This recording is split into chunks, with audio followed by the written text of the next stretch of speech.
Wala matai temukalali na fiadi mbona macheke chokulepa nandi bonali kwata kwisu chabanga bana banomba bashaishi boko bafuma tetinda byukulumbanya nali kwata ndechilumba umumone boy kwisu febadele no kusamba panika mbona kufala matai temukalali na fiadi mbona macheke chokulepa nandi bonali kwata kwisu chabanga bana banomba bashaishi boko bafuma tetinda byukulumbanya nali kwata ndechilumba umumone boy kwisu febadele no kusamba panika umumone boy kwisu febadele no kusamba panika nefumushisana shateka bamwe waeba kalamba kwabashibirisha kumulundu nibamwasa kombe na chitembo shibirisha kabangwe ulu nibambuluwe kabamulombe nefumushisana shateka bamwe waeba kalamba kwabashibirisha kumulundu nibamwasa kombe na chitembo shibirisha kabangwe ulu nibambuluwe kabamulombe Mama na basongola meno bena bakwabo nintambi mama na basongola meno bena bakwabo nintambi mama na bapolo tokumenso nabo bene kwabo nintambi mama na bapolo tokumenso nabo bene kwabo nintambi mama na misisi ya pemu bena bakwabo nintambi mama na misisi ya pemu bena bakwabo nintambi nango batika wile kisungu mukalale mwenga temunyabo nango batika wile kisungu mukalale mwenga temunyabo alakumwa nebo ekwisu feba bele no kusamba panika inombano ngolene nikoa ekwisi befena ikala nombano ngolene nikoa ekwisi befena ikala batata. Good evening, Zambia. Good evening, Kankoyo. We have a special guest in our midst, so we're going to start with Kankoyo constituency. Good evening, Lusaka. Good evening, Chiwombo, actually, my grandmother's place. Good evening, everyone from Kabwe. Good evening, people in Solwezi. Good evening, my lovely friends in the 11th province, as HH calls it. Good evening, diaspora. Welcome to this incredible presentation of TVBAKWETU. And I will introduce you to the people who are sitting next to me.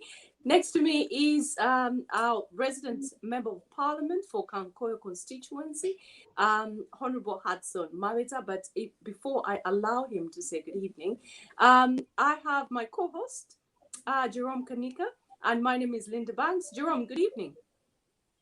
Good evening, Linda. You say when I'm seeing you, I'm seeing like we still have Maureen in Kamdu here presenting with us. Like you look alike. What's the secret, Linda? Are you twins? Are you related, or she's your older sister? What's the secret? Oh, Jerome, flattery will get you everywhere. What do you want me to buy for you? I'm very chuffed that you can compare me to this incredible woman, but I don't think she'll be very chuffed. She'll be like, what are you doing? Maureen, we have a bit of connection, actually.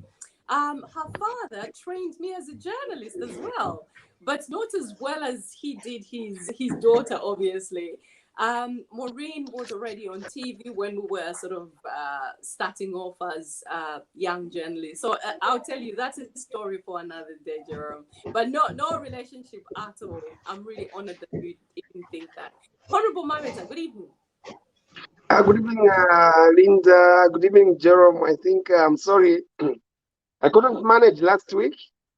Last week we had connecting problems. I tried to log in, but we had a challenge. So last week, I'm sorry. I couldn't manage to appear on the show. Otherwise, I missed all of you. I missed at what's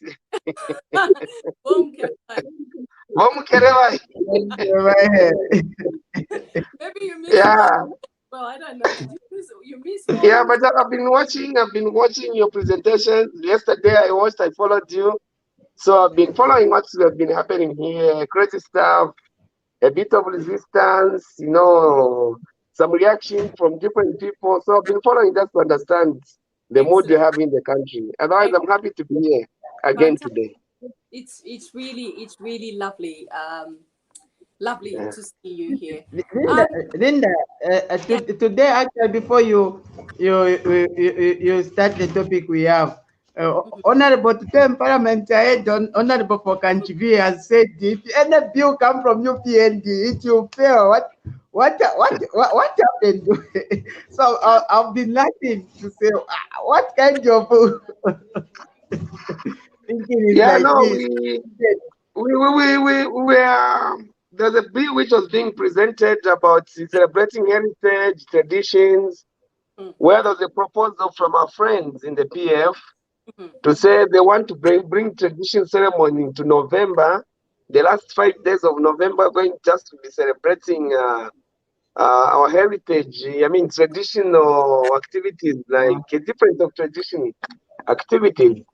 So when he was debating, I don't know, I think our friends in the PF, they are defeated even before they bring out the point because they know the numbers, they don't have the numbers. We are 90, they are 60, so they have 30 short for before they can even convince, like they've got this just defeat in their mind to say UPND cannot support whatever we're going to do.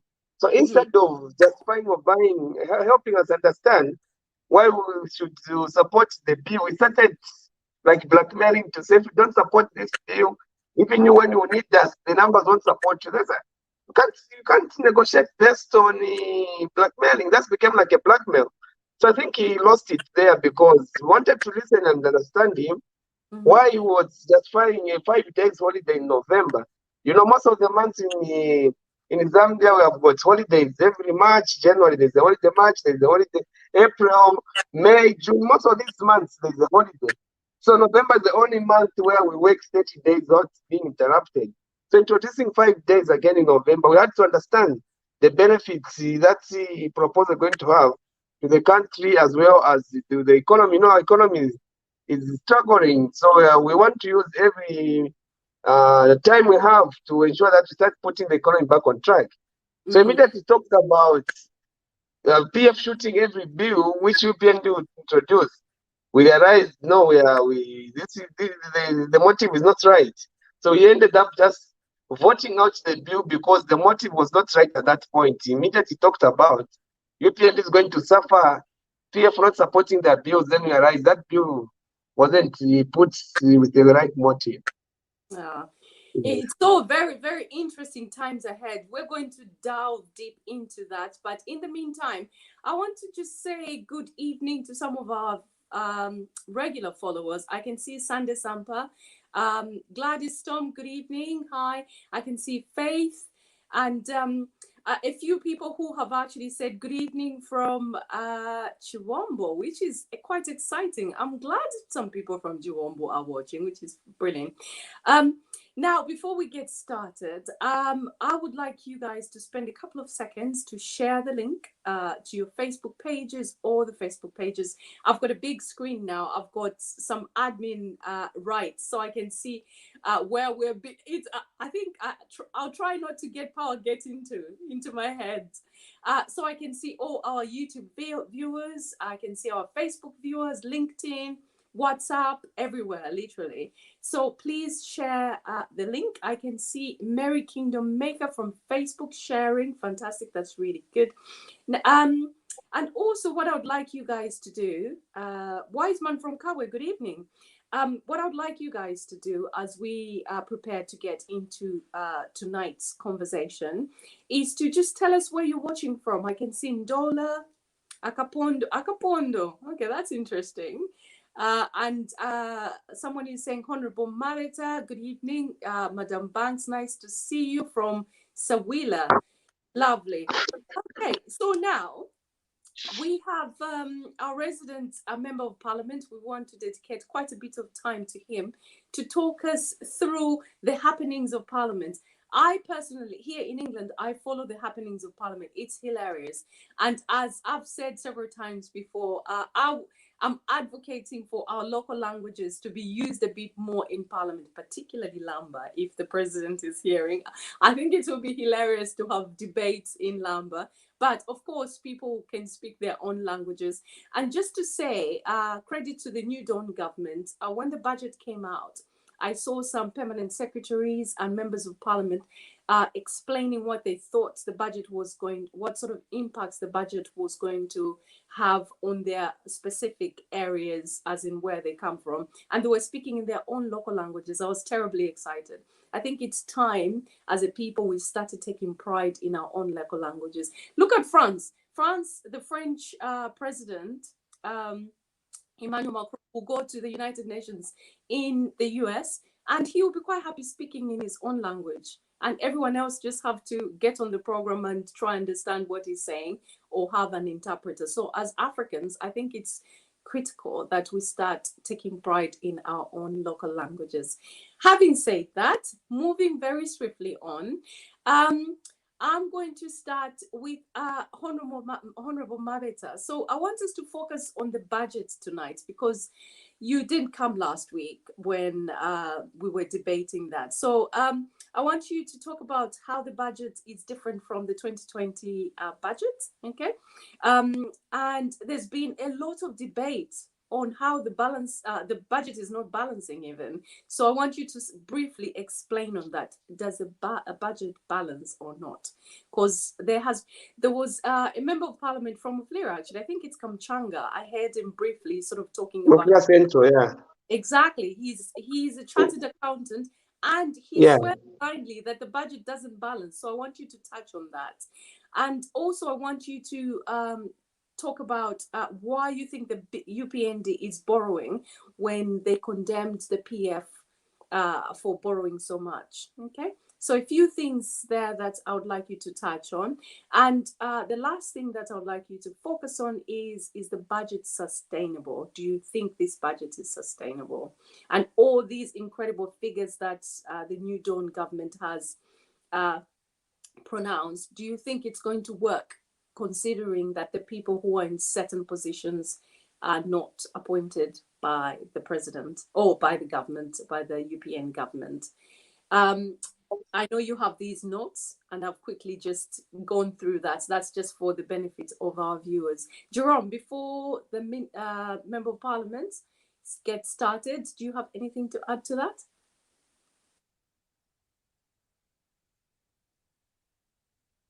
Yeah, hello, Linda. Are you able to hear me? Yeah, I think on that, I want also maybe if the Honourable can also touch on the way the New Dawn administration has sorted out the UNZA mess without any bullet, not even, we shouldn't even go to a bullet, without any tear gas. So far, I've not seen any tear gas that have been thrown by the police in the New Dawn administration. I think, Honourable, maybe you need also to touch here or there about that, because it's like some of us, we are still sleeping or dreaming such kind of a thing. Because if in the previous administration you just hear that 10 people are working somewhere, it will be serious tear gas, gunshots, and all that. Even gunshots shooting innocent people.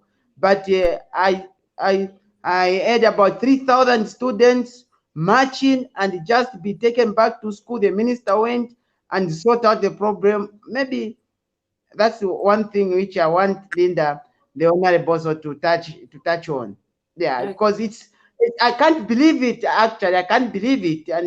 And moreover, that you see things that are happening in the New Dawn administration are something shocking. For the first time, the president himself hires indeke asende ndeke ayasenda abantu ku Ethiopia nokubaleta ku Zambia umuyineta bomutane ndeke. Also that, Honorable, mweshe kuna onkulanda for such kind of a thing. Yeah, I think just these two. Okay, lovely. Honourable Mabeta, the floor is yours. All right, thank you. I think Linda asked a lot of questions, so please remind me if I lose my thoughts. Let me start with the administrative issues from Jerome.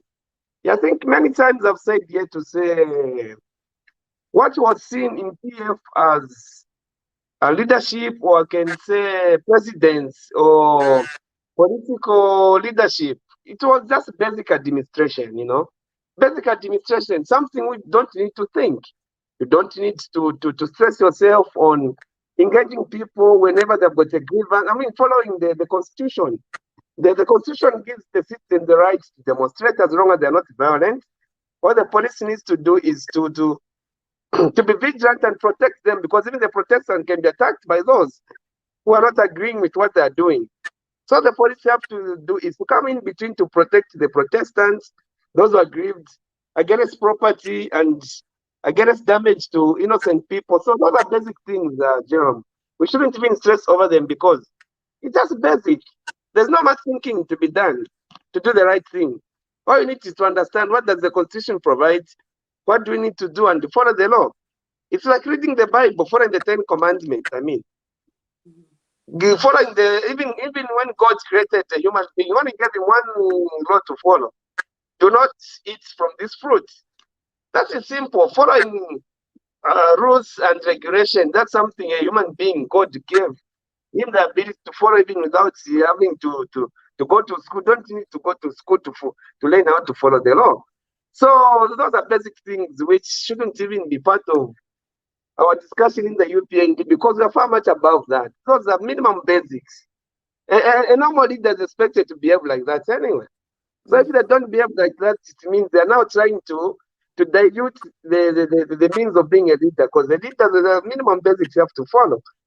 In Ethiopia, they've got these situations where the country, I was in Ethiopia, I think, a month ago. Even the time we're going to Senegal, the situation was a bit tense.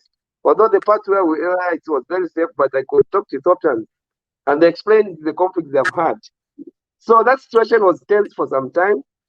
The president saw the need that our citizens needed to be protected like any other responsible parent, any other responsible leader, any other responsible employee who's been employed by the Zambian people to manage their affairs, should take care of the people where the need is.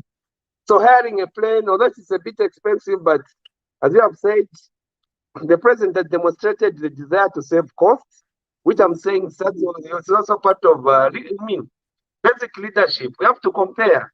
Why should I spend everything I'm earning today with Jerome? I don't understand the importance of saving money. So when there's an opportunity to save, let me save, because I don't know how tomorrow will be. There are circumstances which you can't control. You can't control the affairs in other countries. So the 2 trips, the president had saved a lot of money, and there was a need. So direction of those savings to a need so that the Zambians are protected. So those are basic decisions which a normal leader should be able to make without even having difficulties when you're doing the right thing. What makes it difficult is when you don't do the right thing. Hence, when the circumstances appears, you end up having no option because you are careless some time back. So every leader who is not careless should be able to handle that situation. So seeing police brutality, I think, Jerome, you understand how many times I was arrested by the police, you know, how many times I was brutalized, how many times my family was subjected to inhuman treatment, how much I was pushed left and right. Even by some DCs who have been laid off, some of the DCs, they really made their life so difficult. They called us names, cockroaches. And there was a point when the police were so bad for me because of what this problem with my chest. I easily get infections in my chest. So they told me I couldn't be in the cell after I was in the cell for 3-4 days without being charged. So they put me on the inquiry so that I could have access to fresh air. The DC came and told the police to say, should I find this rat here, I'll get you fired. Then starting the police to put me back in the cell when it wasn't.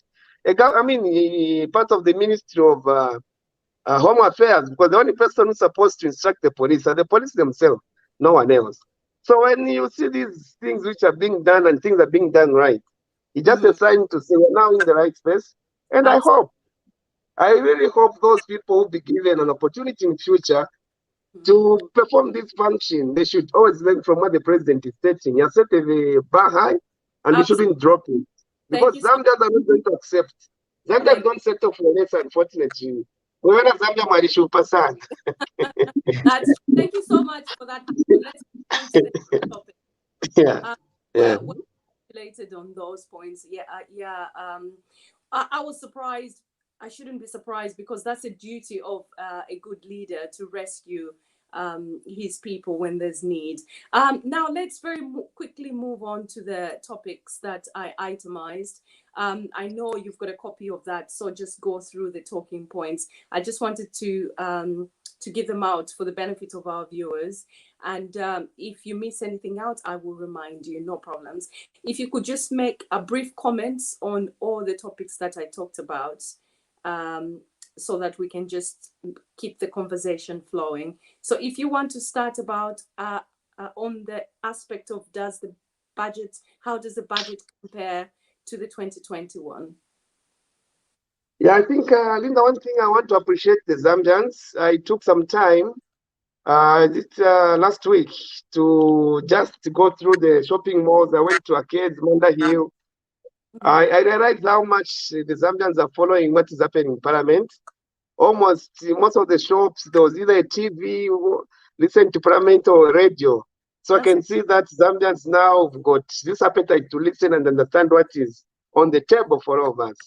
In the past, budgets never meant anything to any Zambians. A budget would be pronounced to just be like any other pronouncement. So very few Zambians got interest to understand or to see what is in the budget, what's there for them.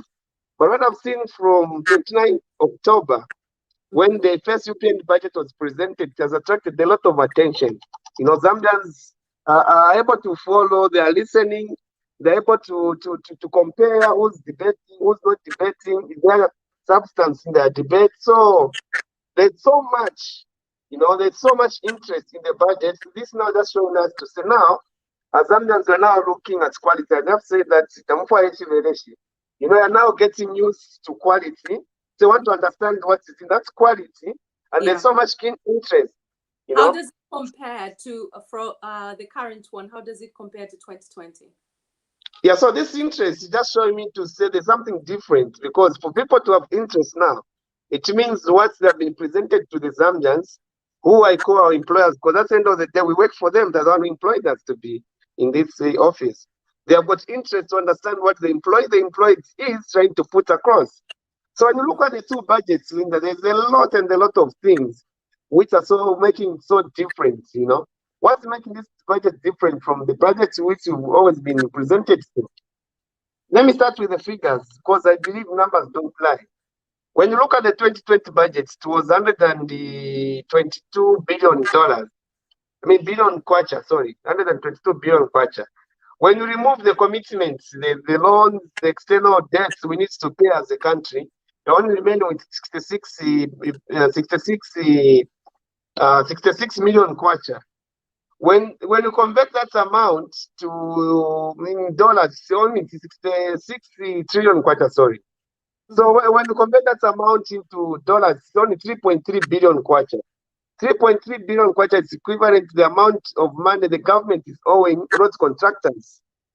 The road contractors, those who are given contracts to do the roads, the bill which the government currently is owing is equivalent to the amount the Zambian government should have remained with after paying the external debt. So that just tells us to say, as we are speaking now, we don't have a budget. The 2021 budget is a dead budget, because the amount of money we need to pay, that's one sector of the economy, the people who we owe on the roads, against what we should have remained with after we subtract what we should have paid the external debtors, we're at zero. So the budget, the 2020 budget, is a dead budget. That's why you're finding that, gentlemen, I think I was watching a presentation where the Ministry of Health is owing over $2.2 billion kwacha on unpaid invoices to the supply of medication. The government employed 1,500 teachers without putting them on the payroll, because they employed them and they don't have the means to pay them. We are owing suppliers of fertilizer. There's so much owing in this 2021 budget. Why? Because the budget was just exhausted by one sector. So you find that the only way we can survive is not to meet certain obligations. We haven't paid the interest on the loans on the Euro bonds. So we haven't serviced any of them. So there's so much which is being owed. So when you come to the 2022 budget, the 2022 budget has now accrued debts which should have been paid this year and squeezed them in. By accruing those debts, it means what should have been budgeted in 2022 has been expanded because of having carried over the accruals in the 2021, this year, current year, which the commitments which have been paid this year have been pushed over to the 2022. So that makes the budget now grow to 173 billion, which makes it like it's a huge budget that has been expanded. I mean, it has been expanded in a short period of time. So that is confusing a lot of people to say, where is the government going to find the money to increase the budget from 122 billion to 173, forgetting what is driving the increase, okay? So when you push and expand your expenditure part, you have to look at the income which is going to meet what you have expanded. This is now, and again, especially the largest chunk of it are the Euro bonds. The Euro bonds are due not only the interest, but $750 million Euro bond. The first Euro bond is due to be paid next year.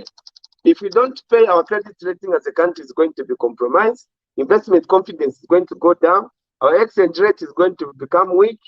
So the economy will just continue being in a state where it's in a disarray. So the government has to be bold. And then moreover, that Eurobond attracts a lot of interest, which is affecting our ability to spend on health, education,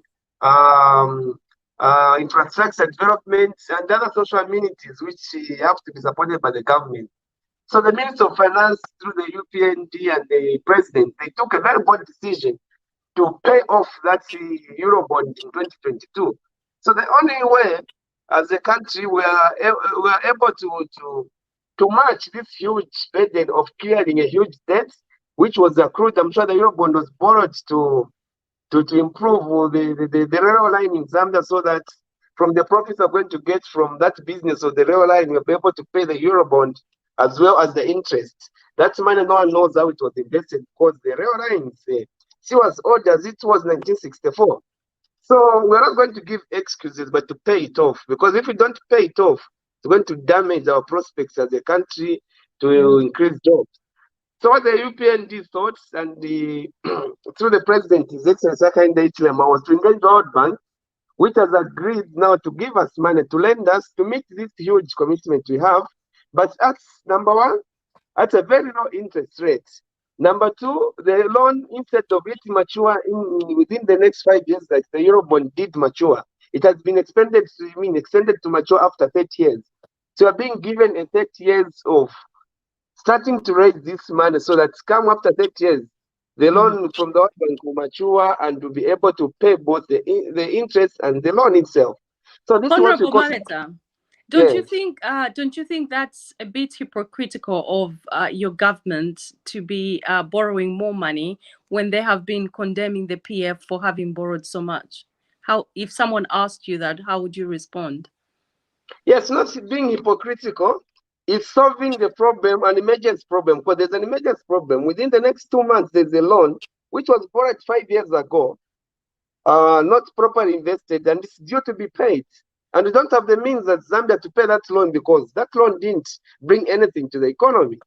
So I've got this loan to pay out, which we don't pay it out, it's got so much grave consequences.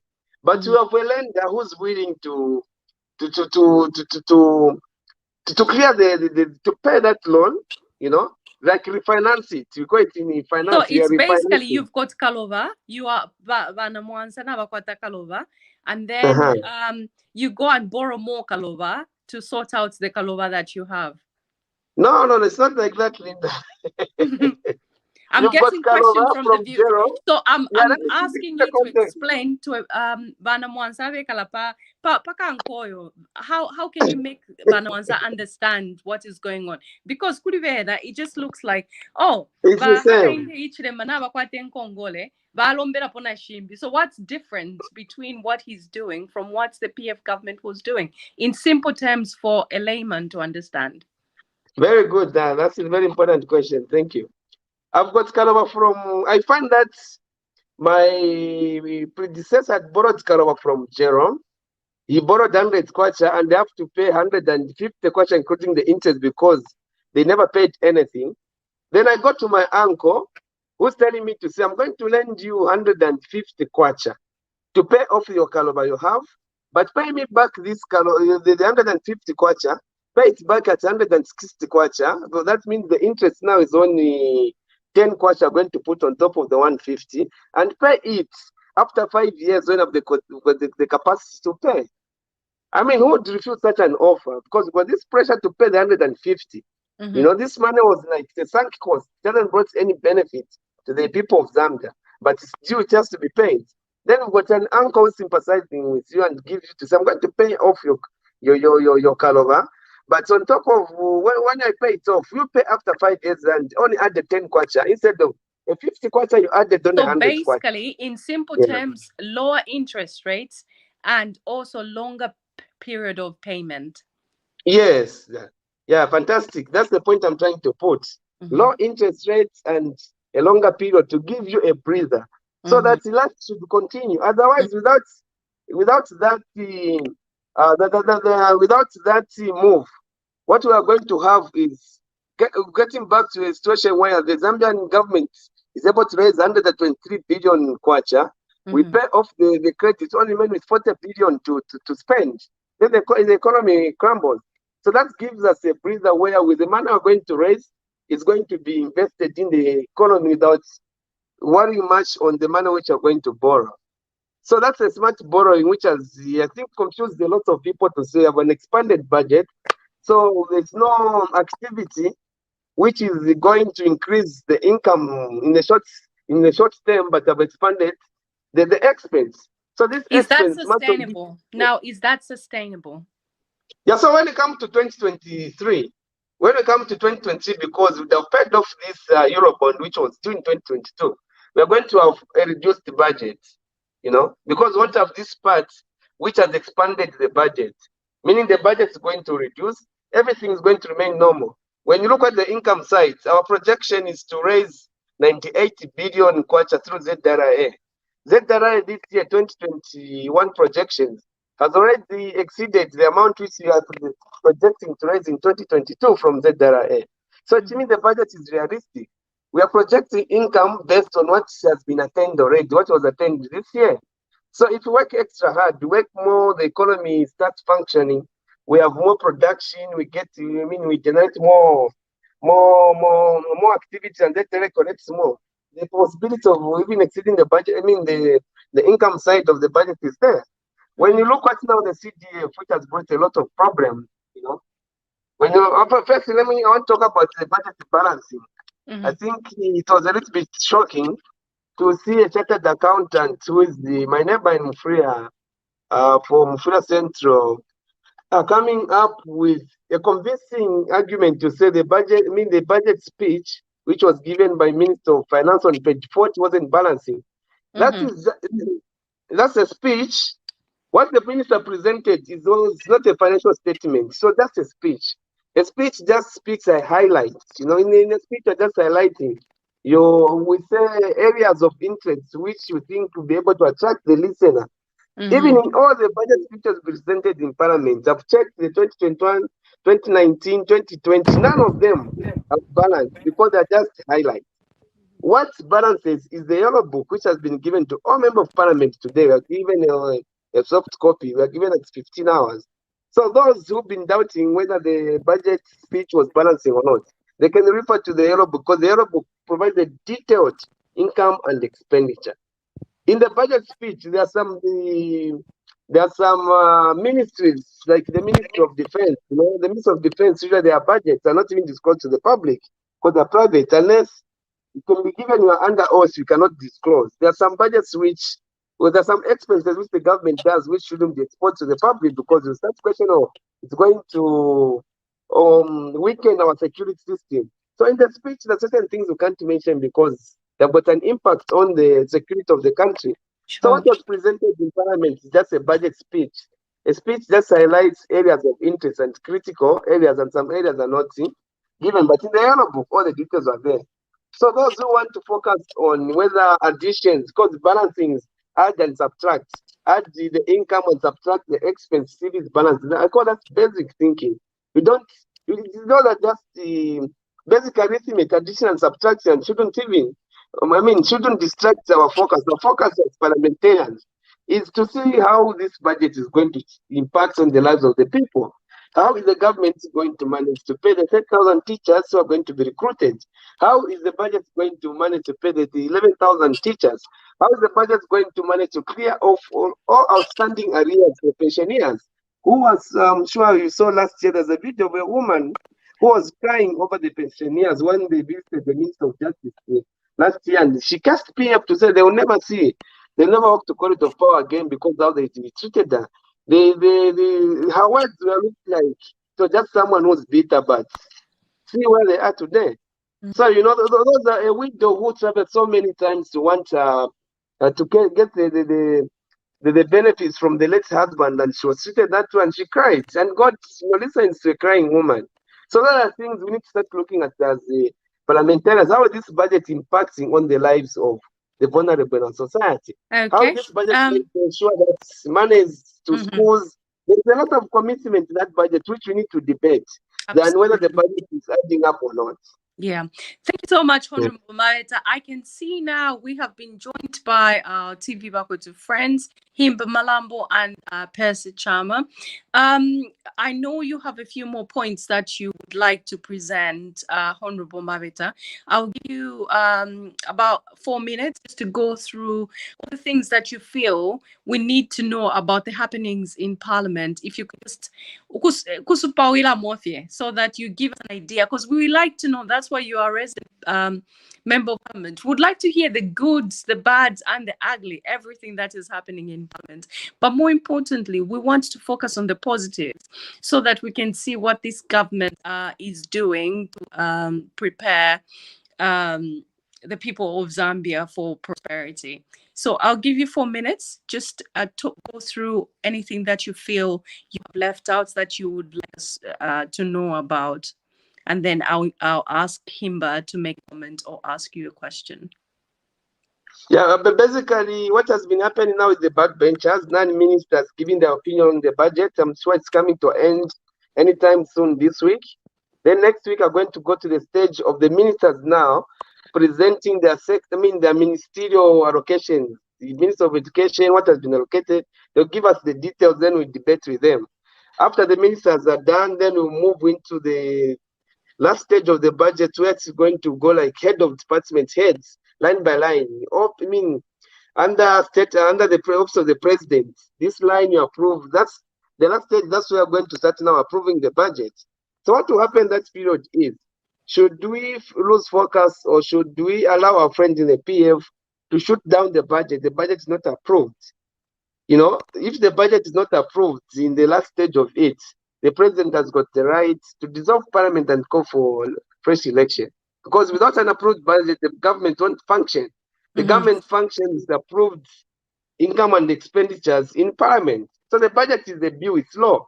So if it's not approved, the president can call for fresh elections. I'm sure that's the news all our friends, even listening from the PF, would want to see. Because the PF are still shocked on how they lost the election. Having an election in 2022 be such a dream. No, we won't be never giving, imagined to go for. we won't be giving them any more platform on that aspect. So we will move very swiftly on. And thank you so much, Mabeta. I will move on to make your question, and I'll move on to Percy afterwards. So we'll take 2 questions, and then the Honourable Member of Parliament will respond to those.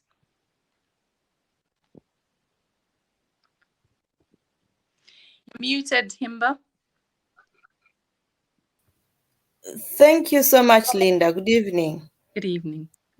Honourable Mabeta, good evening. Good evening, Himba Manamwai. The leader of our generation, muli gaboto. Gaboto mali byabuti. Gaboto, intokoma na gumibona. No, ndalumbandime. No baleli. Amuonda mulimo kubapanga yanga abantu batayide uyako mwambaula. Mutukomani. Yes. Honourable Mabeta, you said you don't have to go to school to understand the law, if I quoted you right, is it? To follow the law, to be able to be a law-abiding human being. Yeah. Yeah. But I just want to contribute on that. Really, I don't have a question at the moment for you. You need to go to school. Understand. Because why they are struggling. Group 3, so they are struggling to understand the law. So since our leader, our able HH, education is free. When you go to Parliament, please tell them to go back. They should repeat. So please deliver that message for us. Okay. We are so grateful for the great job you are doing, and we are so proud of you, our leader. No, many thanks. Thank you very much. And then I'll move to Percy. Then you can respond to the two sentiments or questions, Honourable. Oh, yes.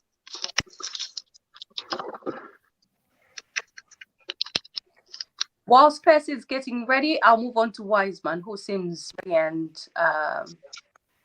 yeah. Wiseman? Okay, thank you very much, Madam Linda. Good evening to you, Honorable. Good evening. Yeah.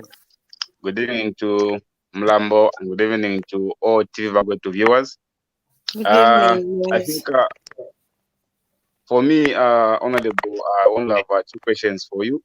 Hopefully, I can be answered to. Number 1, when you explain that you are borrowing money to pay the money which was borrowed and misused by the PF. They borrowed money on an expensive rate. Then you are borrowing on a cheaper rate. Could you please educate me on how it works when you are borrowing a cheap thing to pay an expensive thing? How is the balance? Secondly, I wanted to find out, sir, when we say we should now start entrepreneurship thing, which our president has encouraged most of us young Zambians, even in the budget, I'm sure it's there. Do we still depend on the borrowing money, or are trying to bring agriculture on a high speed so that we can able to produce our very own things? As we have seen here in Zambia, it's a challenge, and we still depend on an international market. How is the new government trying to put all those things in place, in as much as they are trying to address the budget? Thank you. Okay. Go for it, Honourable. You can talk about. I'll give you minutes. I can see time always runs well with us. I want us to have extra time at the end to discuss. Yeah, I'll try to be brief. Yeah, I'll try to be brief.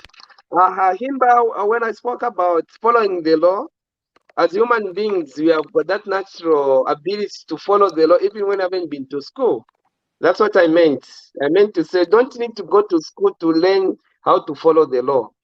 Following the law is something natural in us, because even when a human being was created by God, He gave him one they law have to use follow. common sense. Yeah. So it's just something natural. Those who are breaking the law, common sense. Those who broke the law with impunity to abuse the police, to break the law, they did it not because they didn't go to school, but because they chose to. They shouldn't have done that, because it's naturally they should have been able to follow the law, to allow protesters and protect them. Then I think that the 2 questions from Percy, the first one talks about refinancing. The one I was talking where you've borrowed the 100 kwacha, there's at a high rate, which is Kalova. You have to pay back 150 kwacha. Then the 150 kwacha, 100 kwacha is your principal, the money you borrow. Paying back, you need to put the 50 kwacha on top. So the total money you have to pay back is 150 kwacha. Now this 150 kwacha is due. You don't have the means to pay it. If you don't pay it, some properties which you put as surety to when you're borrowing this money will be grabbed away from you. You fail to meet your other expenditures. So what do you do? We've got this good friend of yours who is willing to lend to you to pay for you the 150 completely to your lenders, to your lenders, those who lend you the 100 kwacha. So it's going to pay the 150 on your behalf, then tells you to say, you're going to pay me back 160 kwacha after 5 years. It gives you a leeway to breathe. You know, it's like this person is buying you off the burden which you had. That's the refinancing I was talking about. You're borrowing a cheaper, you're borrowing something with a cheap interest rates and a better payment plan to give you a breather to continue meeting your needs. Entrepreneurship, is it funded on a borrowed money? No, what I was saying is, as a country, we've got a budget which is able to meet our needs, you know, outside these borrowed funds. If we didn't borrow, we could have had a budget which was able to finance everything without having to borrow. But we have this carryover loan, the Eurobond, which is eating us up. The reason I'm borrowing is we've got a commitment which was, as you said, never invested properly. But if it was invested and we have the dividends, we are able to get 100 kwacha and the 150 to pay off. We don't have borrowed because we could have had the money, but we don't have the money to pay because that money was poorly invested. It wasn't invested according to plan. So that's the pressure I'm having. When it comes to entrepreneurship, look at the Ministry of Small and Medium Enterprise. There's a 350 million. That's a minimum amount.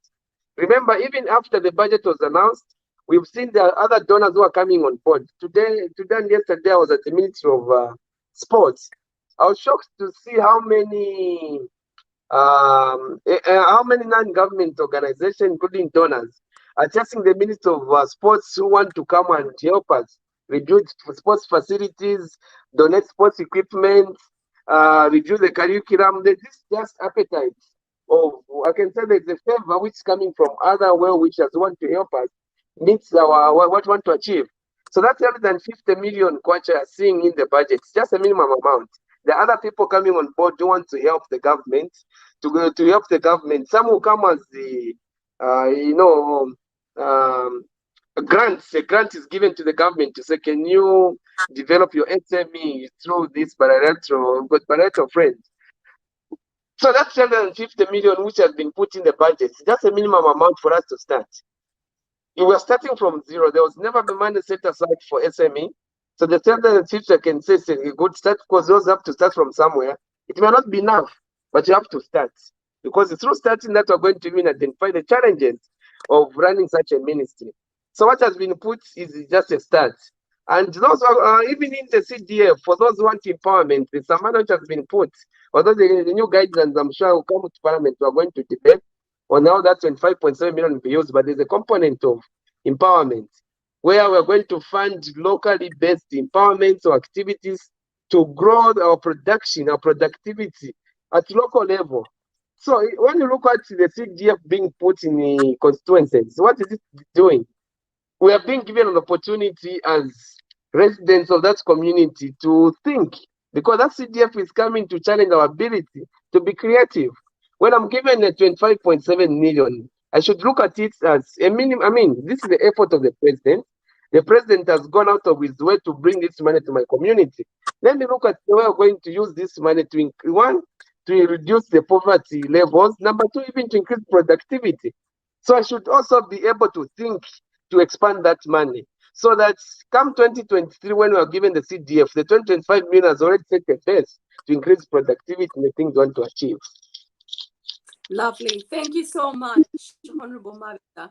I'm going to ask Kelevai to ask the next question, and we have got a new contributor, Jacqueline. So Jacqueline, be ready. After Kelevai, you can go second, and then after that, Honourable, you can answer the two questions just very briefly. Because what I want us to do is to I've got a few people in the background waiting.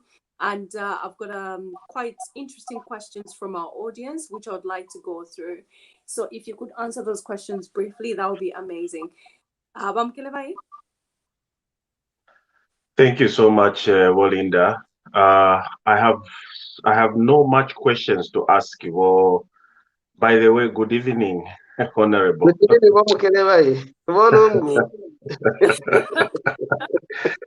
It's nice to see. It's always nice to see you, to have you on Bakwetu. We miss you so much. We don't know what happened. Anyway, you explained. I heard. But and good evening, viewers. Good evening, Mambombai. It's always good. I always have to greet my people. and Wenachiwempala, please, Mulishani. Wo Honorable. And now, and I don't have much to ask you, but I just wanted to commend for what you guys are doing. You had told us, I think you had given us a kadionko over the budget before it came out. You just told us to sit back and wait. You'll be surprised. And truly, our jaws, we were actually very surprised to see this budget that really, it is unprecedented. It has never happened before. And that is why many, even those that were in the power before, they felt a little bit challenged because they understood that what they were doing, it was just a joke. And when the real deal came, they felt that whatever they've done, Hakainde's budget has buried every small effort these people made in the PF previously. So job well done, you guys. I hope you just have to implement that judgment, the budget properly. That's the only thing we are waiting for. And the other, maybe the question is, how do you deal with people who actually abuse these offices and they are there in Parliament opening their mouth and attacking the incumbent president? And we want to see fire from you two guys. We want to hear you retaliating and putting these chaps into their rightful place. Because what you are doing by... Yes, sorry. Easy. Because by giving them... Yeah, but he needs to retaliate. He needs to retaliate when somebody tries to be foolish in Parliament, he knows what they did. They messed up the country, and then you want to allow them to open their mouth just because it's their constitutional rights like that.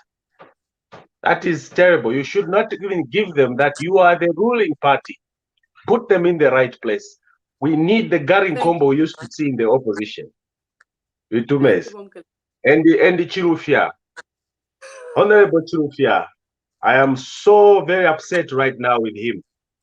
50 million US dollars, honestly, of all the things that he's done to our country. Yeah. I don't know. But we are yet to talk about that. 50 million for malicious prosecution. What malice? When US... Oh, Nalala and Defing. I'll give you time to plan the thing. Don't worry. At the end, I'll give you time to plan the thing. Hold on, Jacqueline.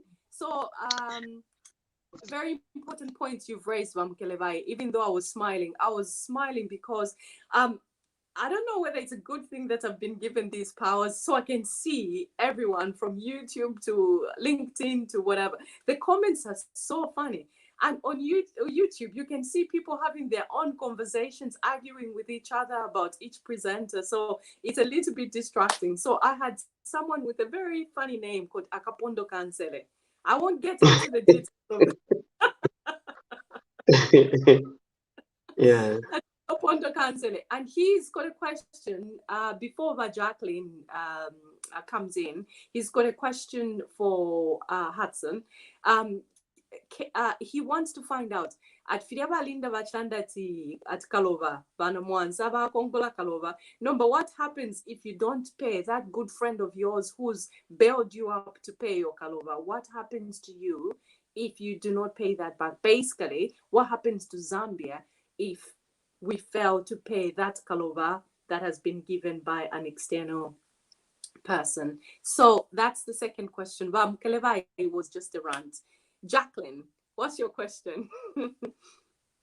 Thank you very much, Linda, and glad to meet you. Good evening, everyone. Honorable, good evening, and thank you so much for the insight. Mine is more a bit of an addition to the Honorable, and just to indicate to all of you that I think as we disperse these monies that we're receiving, it's very important that our young SME enthusiasts or entrepreneurs are actually mentored well, coached, and also just advised correctly to know that this is not free money. I think what we've seen in the past is everybody who collects money from the government, even a loan, does not pay back. I'll give you an example. DBZ today issued a statement that they had given out loans up to 1 billion kwacha, and 90% of those loans have not been serviced because the business people that borrowed that money indicate that it's not easy to grow a business in Zambia, and they were loss making. But when you look at the list of some of the people that are on that DBZ default list, it's amazing. It's prominent people. So it tells you that we have a mindset of, if I receive a loan from government, I should find an excuse as to why I cannot pay it back, without realizing that you're actually putting government in bigger trouble. And tomorrow, when certain services don't trickle to you, there's a problem. So, Honorable, it would be good to have a very good framework that educates our people on when they are receiving the money, and for them to just even come with some sureties, 2 or 3 sureties that have to sign, and really just follow up, have a team, a projects team that can monitor, have very strong M&E team that can monitor.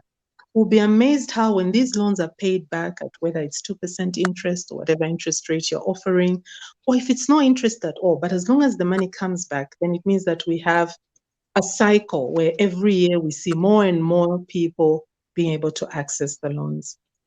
Finally, Honorable, is there a framework already in place, or you would like, people to come and assist to put up a framework?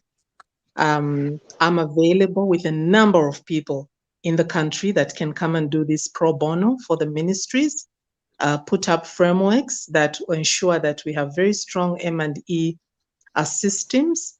And when young people or any other business people access the financing, we're able to track and ensure that they're really on the right path of eventually paying back. Thank you for the good job that you're doing. And BAKWETU TV, Chwempala crew, thank you so much. Okay. Yeah, Moderator, don't forget me. I'm still here as well. I haven't asked anything. Okay. Okay, just give me a minute. I think sorry. I can't see the smaller words. I think one thing we need to realize is among the so many reasons, especially the major one, the PF were punished by the Zambian people, was the hate they had towards their fellow citizens. The PF planted so much hate. They hate so many people. So even as in the UPN, we need to be very careful not to be the new haters in town. Otherwise, we'll get punished. Zambians usually they're very emotional. We've lived together for a long time. We have integrated.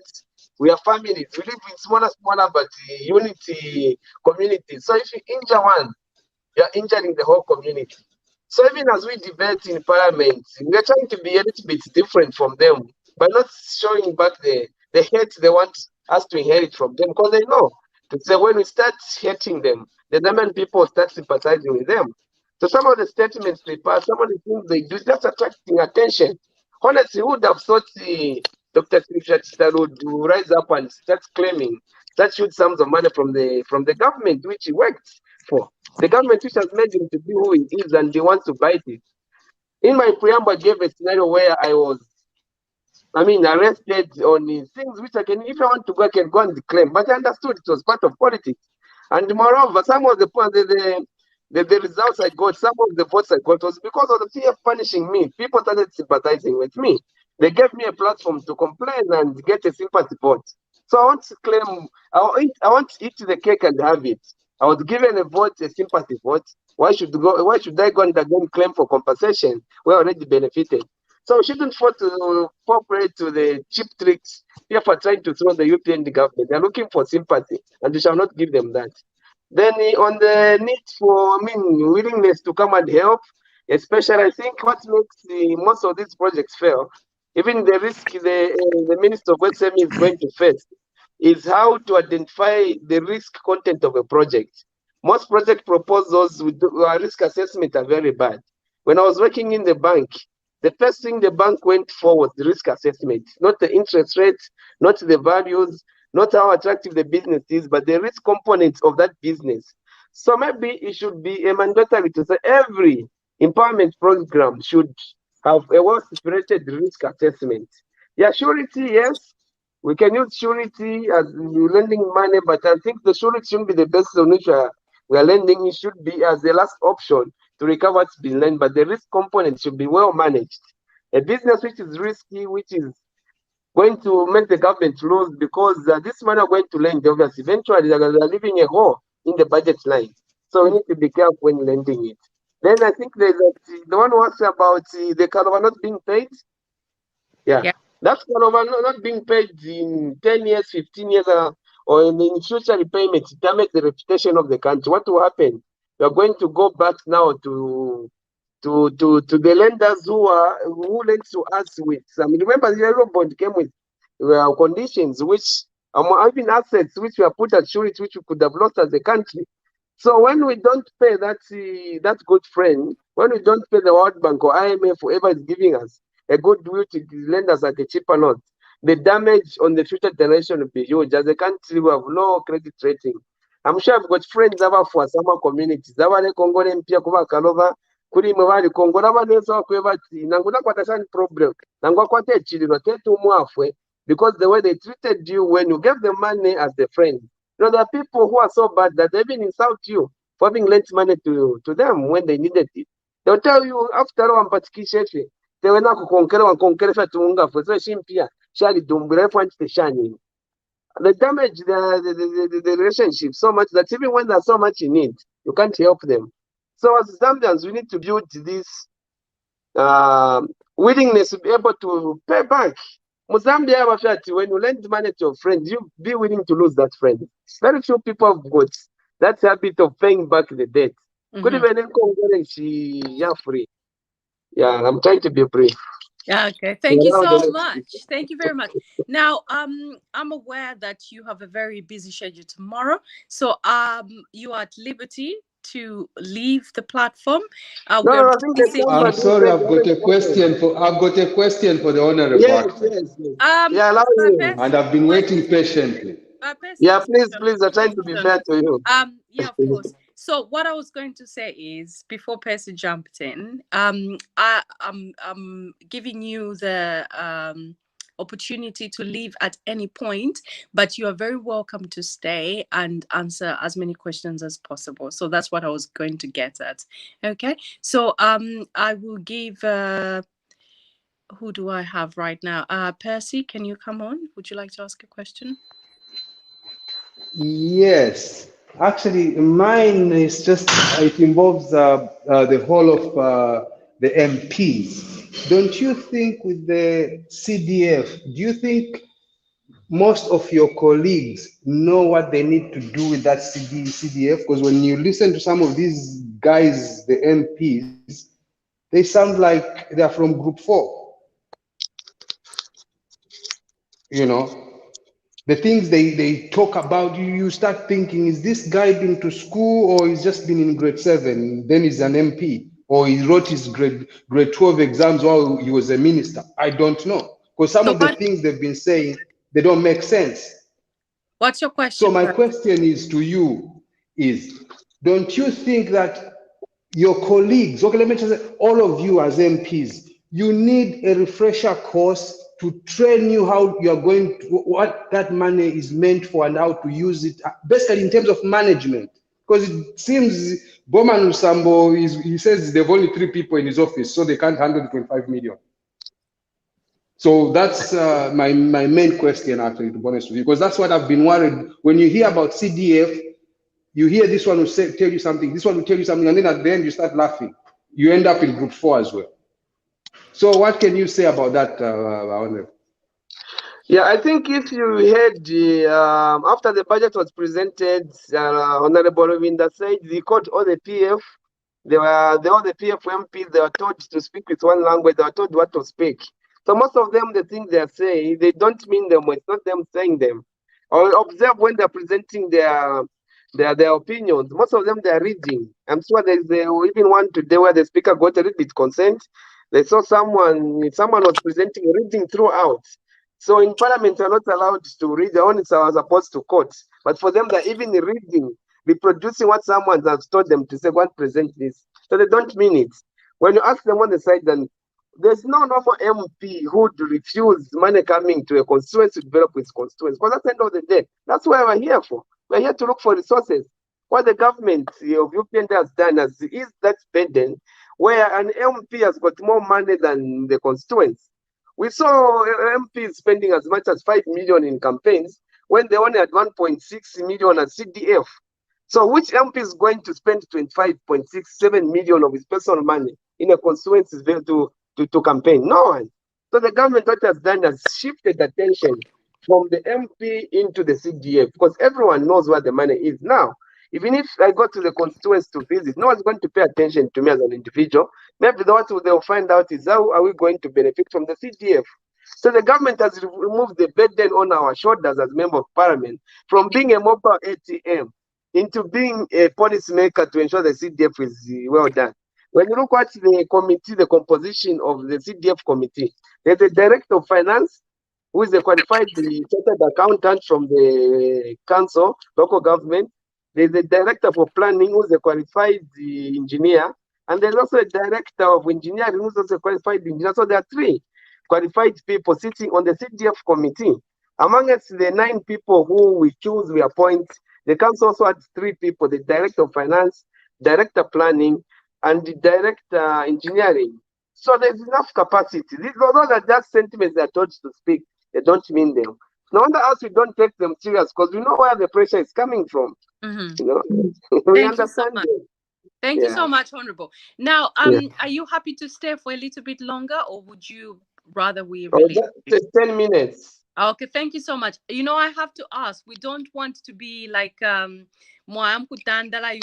stay, you're welcome, and all that sort of stuff. Next time we call you to come, you might be like, they keep us for too long. So I have to give you that opportunity. Now, I would like to come to Oscar. And Oscar, make your question brief. The next person is Moses. If you want to go next, please.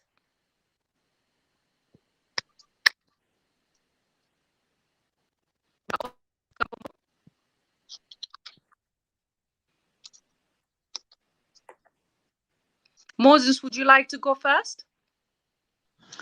Yes, good evening. Good evening, thank you.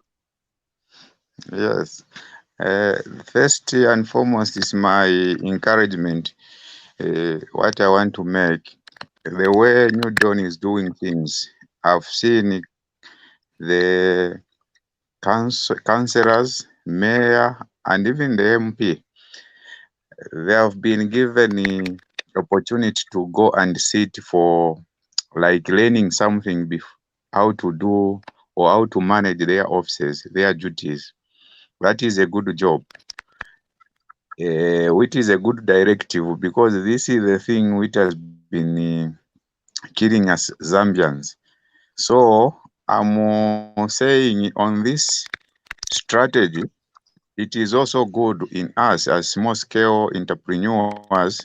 Before obtaining a loan from the government, we need to be impacted with knowledge how we can neutralize that money, because we have been collecting that money maybe without even knowing or making some plans. Those project proposal, any person or any companies can write a proposal for a person just to obtain that money without knowing how you are going to use it, the income, expenditure, and the etc. I can say.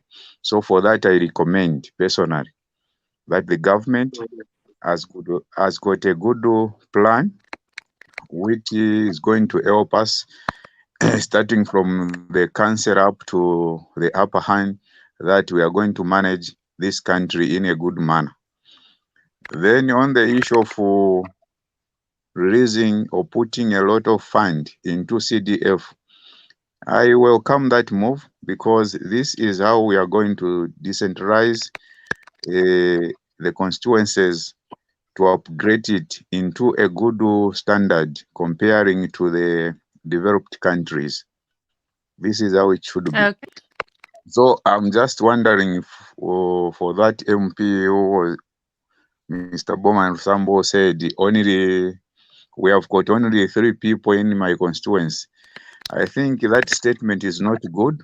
It means like an insult to, I don't know if there are 100 or whatever, or 1 million people there, trying to insult them. No, he should use at least a language which is good, because it's people who elected him to go and represent that constituency.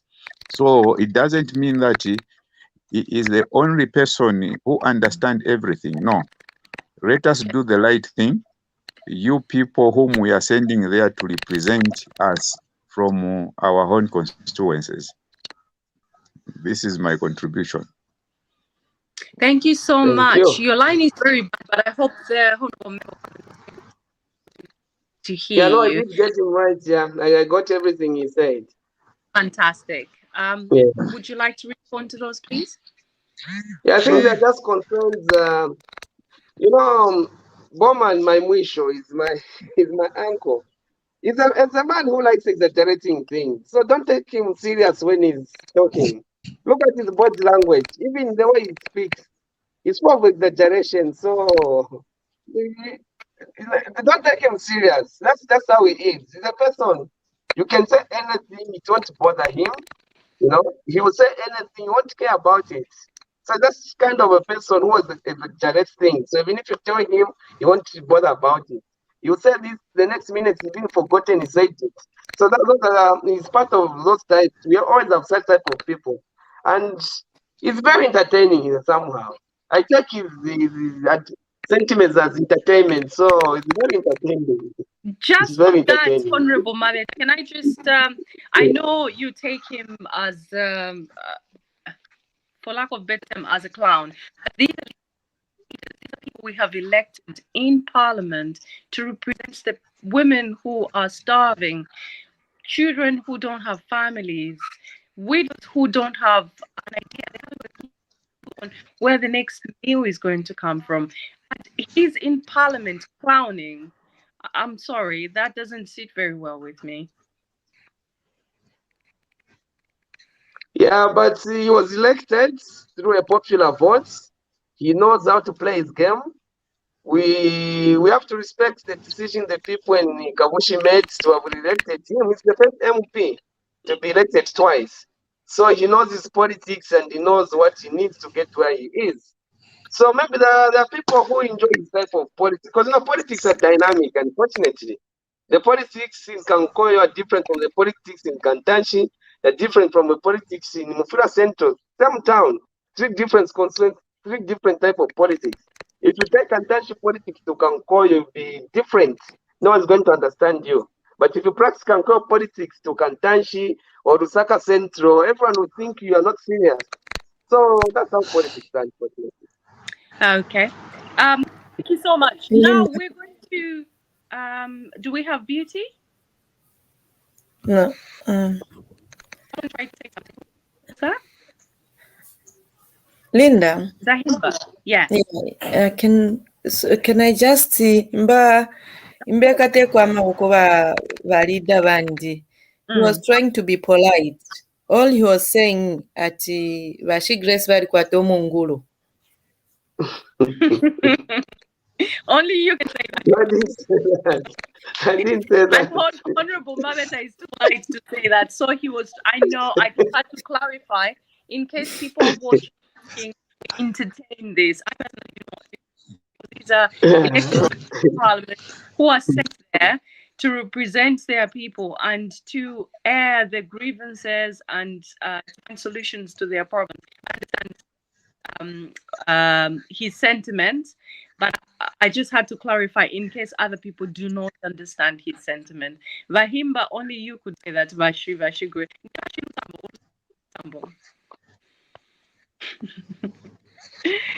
Okay, now we're going to move trajectory ever so slightly. Yesterday, I missed the program. I missed watching one of my heroines, Maureen Kando. She was on. I followed a little bit, the first phase of it. But as I disappeared during the background, you had His Excellency, the ambassador, Zambian ambassador to Ethiopia. And I stepped out for a few minutes. When I came back, the whole place was on fire. What did you do, him? What did you do? You set the place ablaze.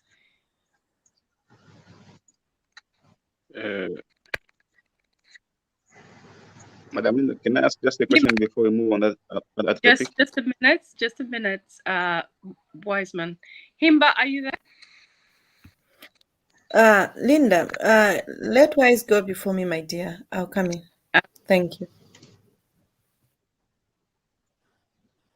Okay, thank you very much, Madam Himba. Honorable, I wanted to find out something before we move on to another topic. Since we are talking about the borrowing, I'm not yet clear. I like being left clear. Most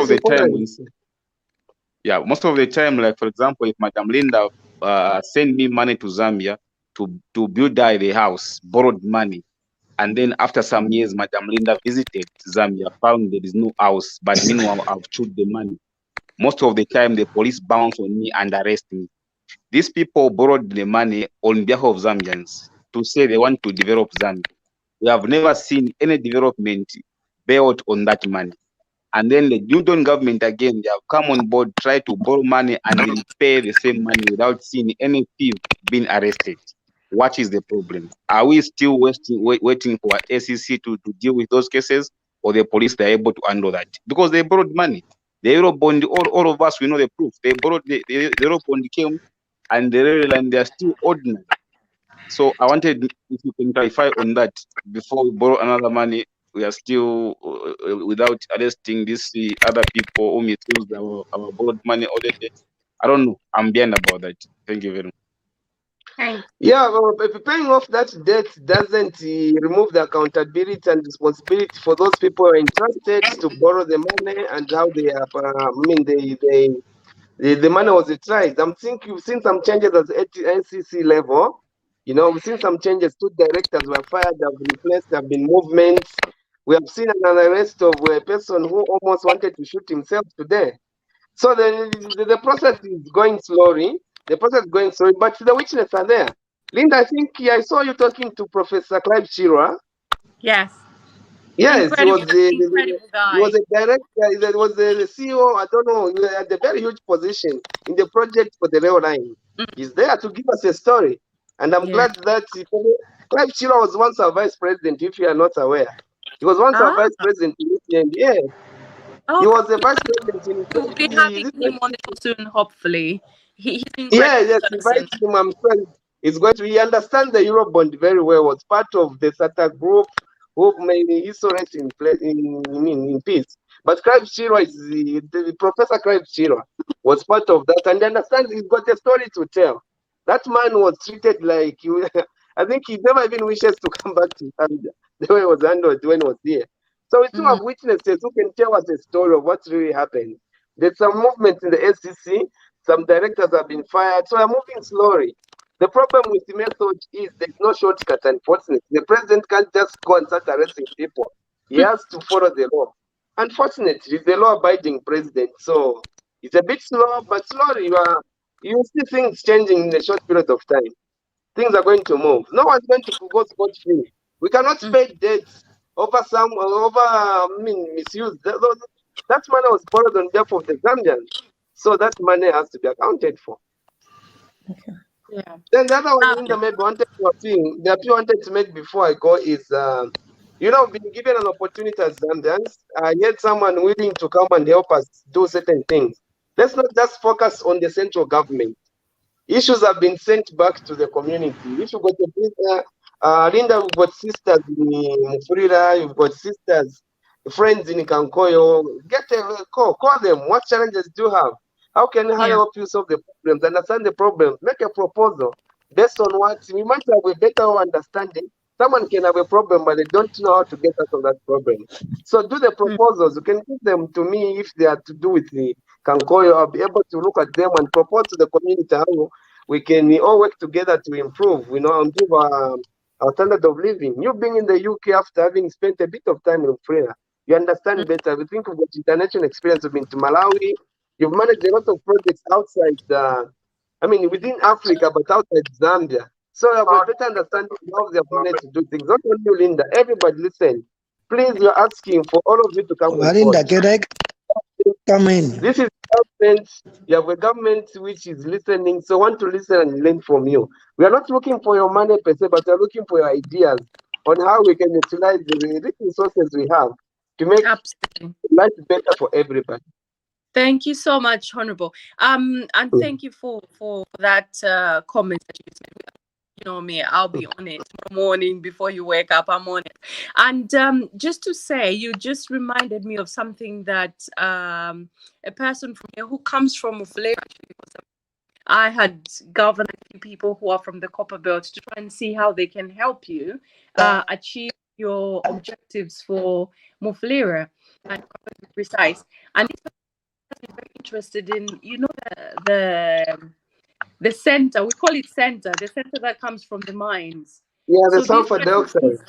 The sulfur dioxide, and we call it center, and how it kills a lot.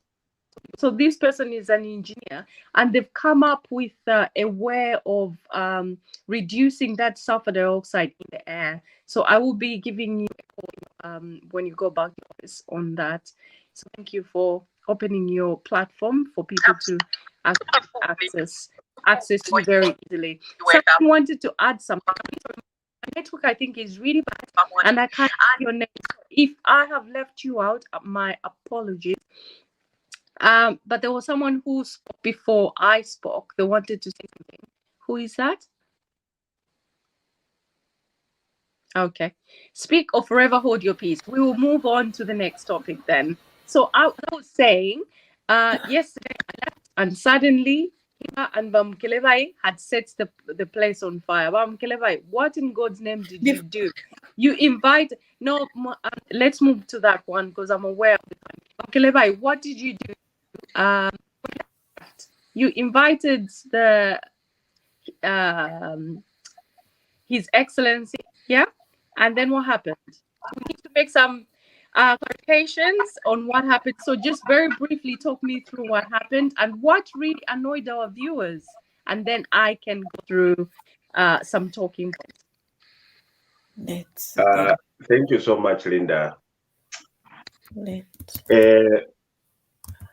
It just, I think for now we can just put it aside and maybe let Vamusha come and explain because he's the one who invited him over. We did not. So what happened when he came over? Just for the viewers. The thing is, he was invited on, and but he's such a very charismatic guy. He's very gentle, and he's a good guy, of course. But we know what these guys have done, and anything good that they did was covered in what the wrong, because the wrongs, they are on the scale. When you put the scale on the wrong things and the good things, there's nothing. Everything good that this previous government did was being swallowed in the bad things that they've done. So that's why even when they speak something positive today, we are not going to give them a platform to come out. So we would rather put them down because of what they did. They never gave us this opportunity, this freedom of speech we have today. Our brothers and sisters back home, they were bombarded with prison, incarcerations. You could not speak. You could not wear anything different.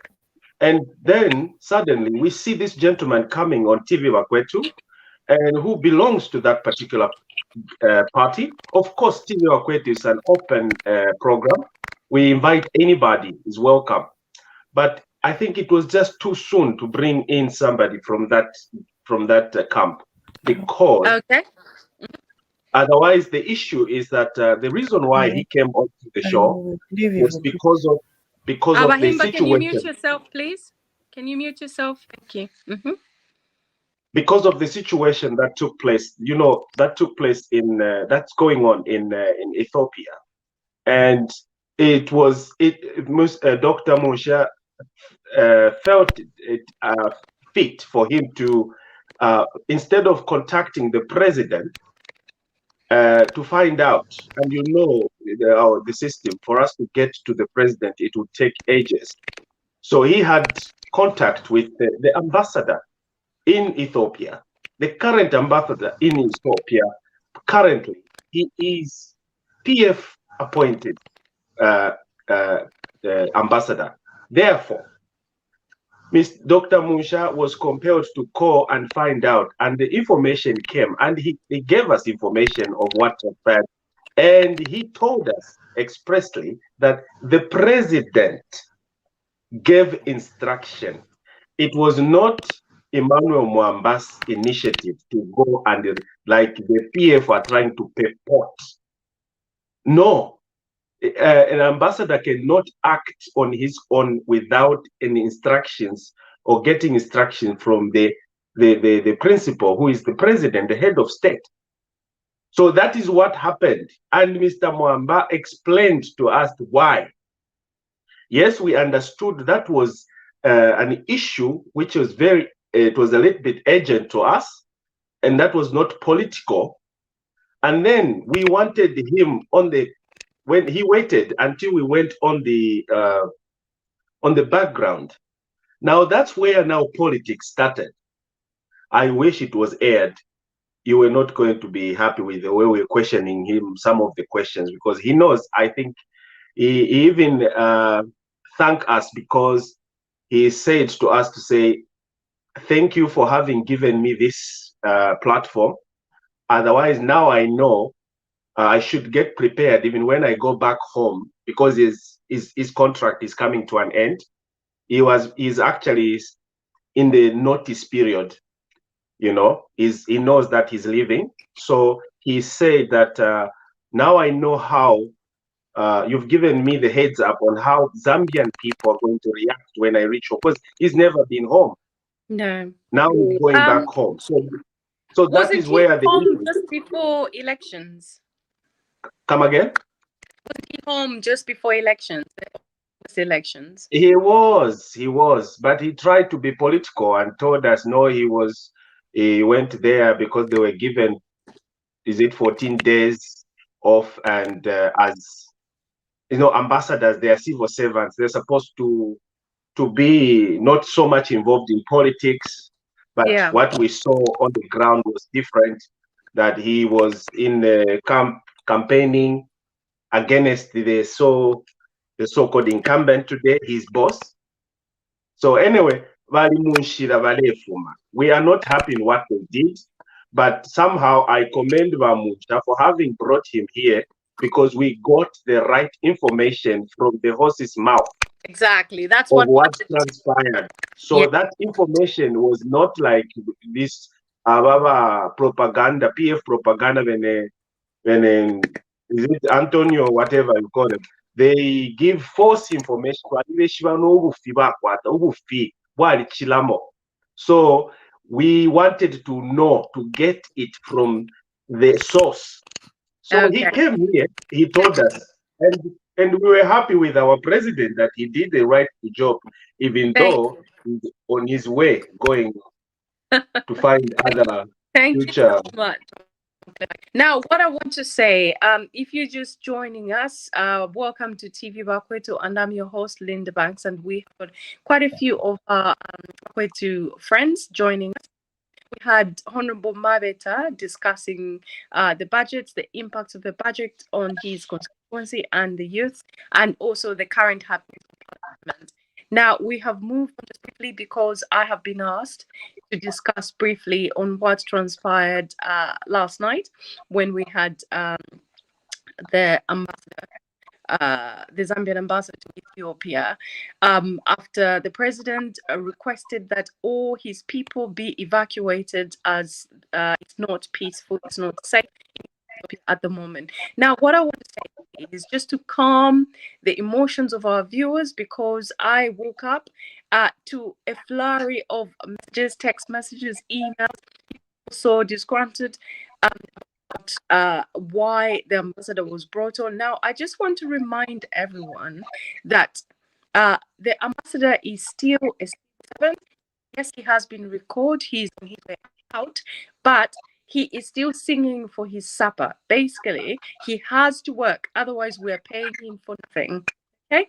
And he also clarify that it's not him taking the glory, but it's he had to facilitate the evacuation of the Zambian people on the command of our commander, Excellency Hakainde Hichilema. Okay, so I just had to clarify that, and just to put it's not, and actually it's quite interesting that you guys, our viewers, you're always saying that BAKWETU is becoming like Vuvuzela. You have to bring opposition parties or people who've been in the previous administration. The first time where I feel it was critical, and I think the TVBAKWETU family, most of them think that it was important. We hear from, he's the one who's in charge of Ethiopia right now in regards to our people. So it was important that we hear what's happening, what he's doing, and what he's done. So hopefully that's sufficient for you guys. And I'm going to call on Oscar, because you were mute or frozen at first, and I didn't give you an opportunity to speak. So speak on the array of things we have. I'll give you a couple of minutes just to comment on anything that you fancy, basically. Thank you very much, Linda Banks.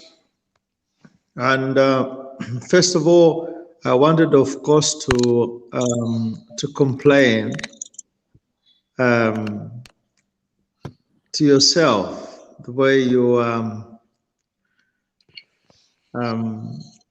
administrate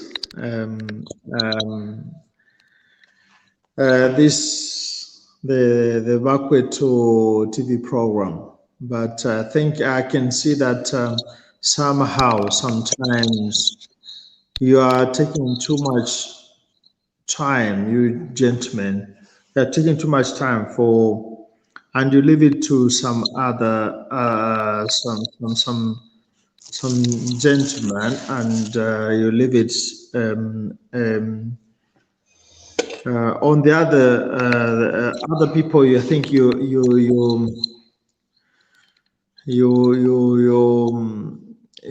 don't take advantage of giving the possibility to them to express their views, and so it's just my opinion. Thank you, Oscar. I'll take that. But you were hung. I think we called on you a few times. You seemed to, for some reason, you weren't on. So I thought that you were hung. But apologies if you feel that way. Carry on, please. Yeah. No, I've just said it because it's not only for myself, but sure, also for don't some waste other. your time that you have been given. Thank you so much. Anyway, thank you very much. I would say, as you have discussed about a last night discussion with the gentleman, I think Linda Banks and also the BAKWETU gentleman family. I think we have a fight. We have to continue a fight. It's a fight. It's a battle to do. It's a battle. we are not supposed to leave it behind. It's a battle because what is this? PF with their propaganda, they will continue. They will continue fighting very much. They will continue fighting, gentlemen. I know me, I respect our president. He's a gentleman. We seem to have lost who else has not spoken? I'm not able to see your names right now, I think because of the reception that I have. So in between Bamkele, I don't recognize. I just have a concern to all the viewers there. TVBAKWETU, all those that are coming onto TVBAKWETU, including ourselves, please make sure your videos, we are not on radio. We are on videos. It's a TV. It's a television. People want to see who you are, and make sure that you are with the proper lighting system. And I know that sometimes you have terrible reception. Maybe on that one is acceptable. You can actually would rather use the audio than just video. So it is important, imperative that we put the videos up so that at least we make it, especially when we are running a program like live. So let's do that, please. Thank you, Keleva. It's true. I'm unable to see the names because it's really dark. And if I miss you out, you might feel I've deliberately missed you out. It's simply because I can see your name. So I can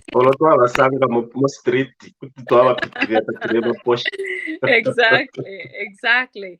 Well, so the person who's next to you, Keleva, who I can't, for the love of God, I can't see his name. He's in a Zambia t-shirt.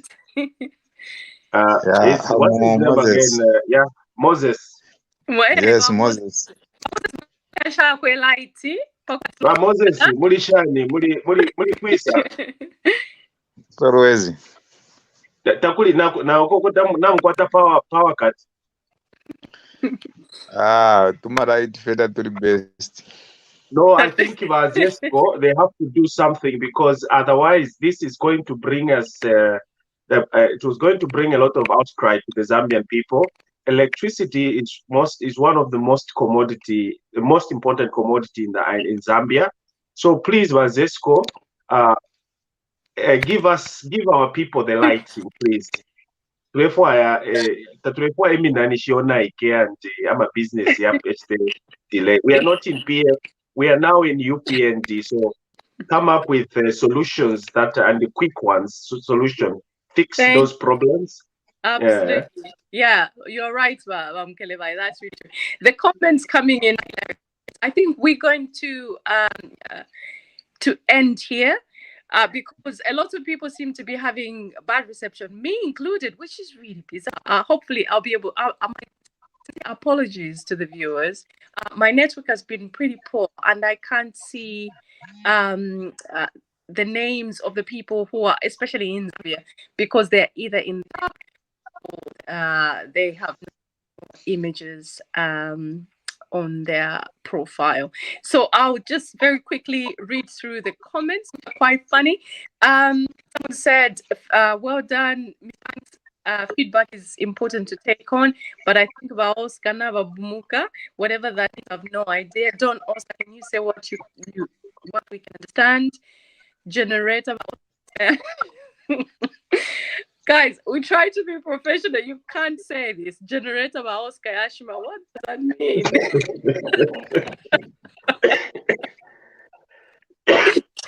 Yeah, but Linda, give opportunity to ask other people as well. Read people's faces before. Oh, you read people's faces. Oh, yes, because I can't see the names. Okay, that's understandable. Some questions are not very clear. Lovely. All right, then. I will call Munsha to come and close for us if he is available.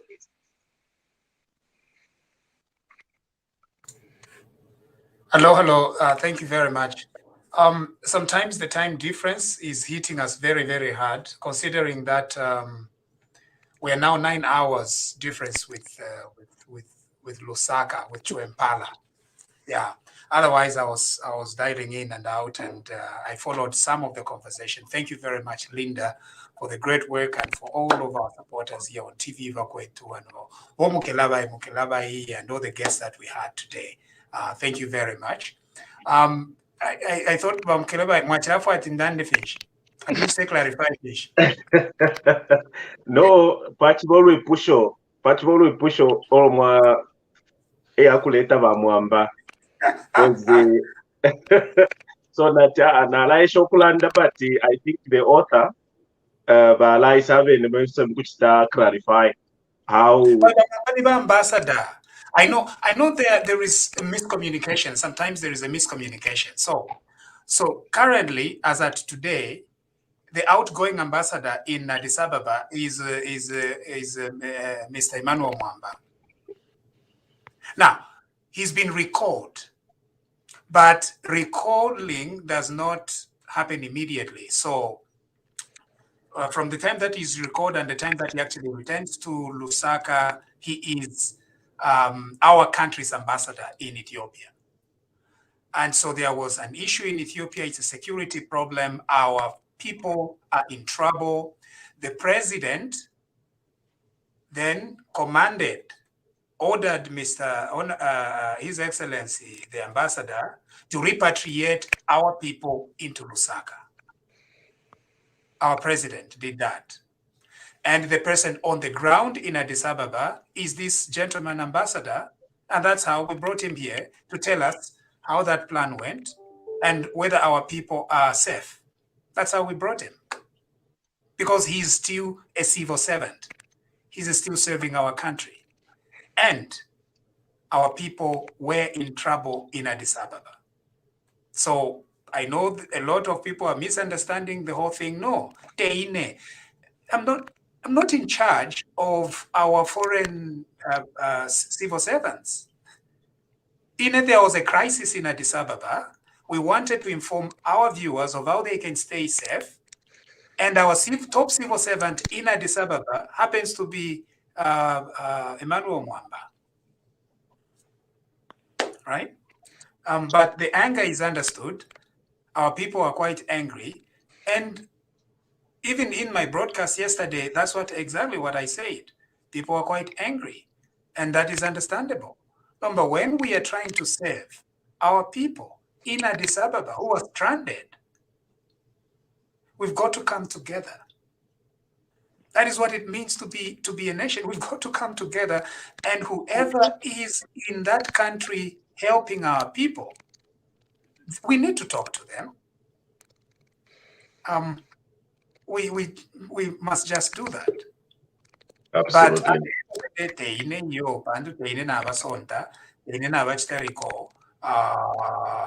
But if I had my own way of doing things, The good news. You have no role to play, blah blah blah, and everything else. No, but it's a system that has its own way. In fact, the president is the one who ordered him to repatriate our people, and we needed to talk to him.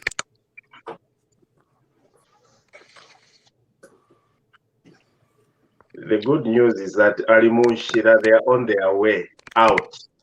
But it started under notice period. You know? So there's no way, no Takuri sugar coating about this. The Alimun Shira they are leaving. They've already been fired. So that on that one we are safe. We know. And he also expressly said he is not willing to take any position if at all, I don't even know if at all there was going to be any offer. But I think the disconnect, some of our people were actually surprised that he is still ambassador in Ethiopia. So there is need for more communication.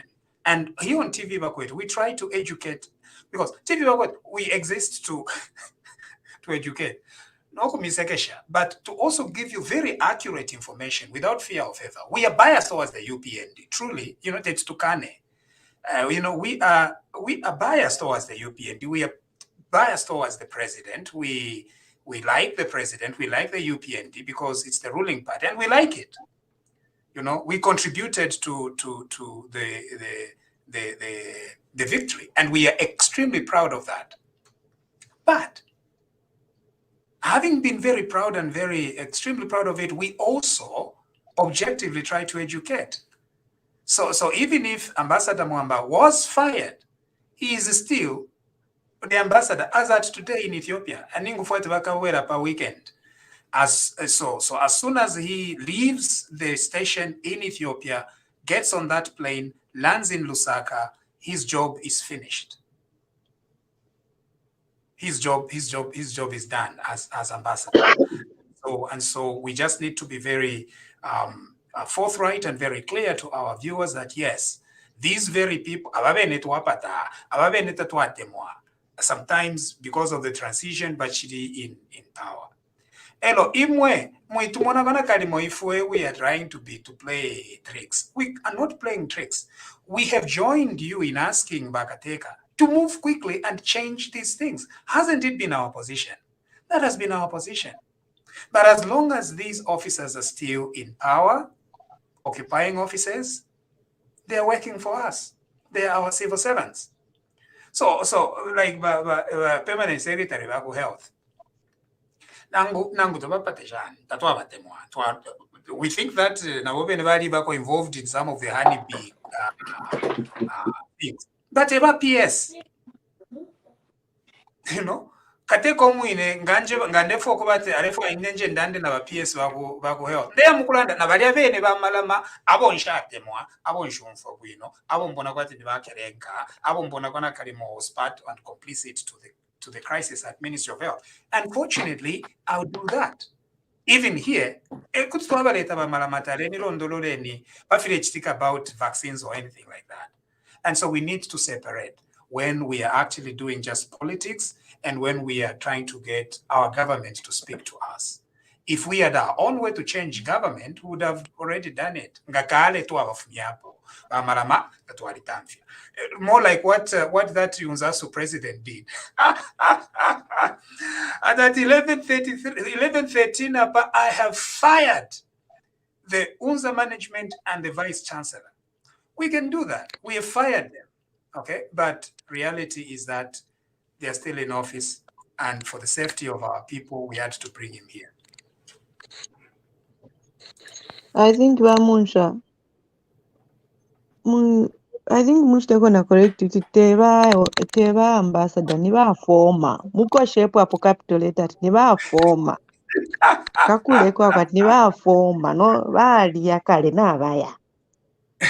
No, title of ambassador it carries through. So you can actually carry it through even when you are former. Ukwisoko. Ambassador munganda mwabo.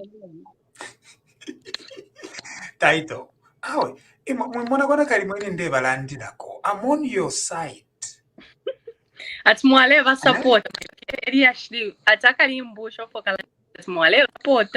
people are pretty angry. Dr. Musha, what did you do?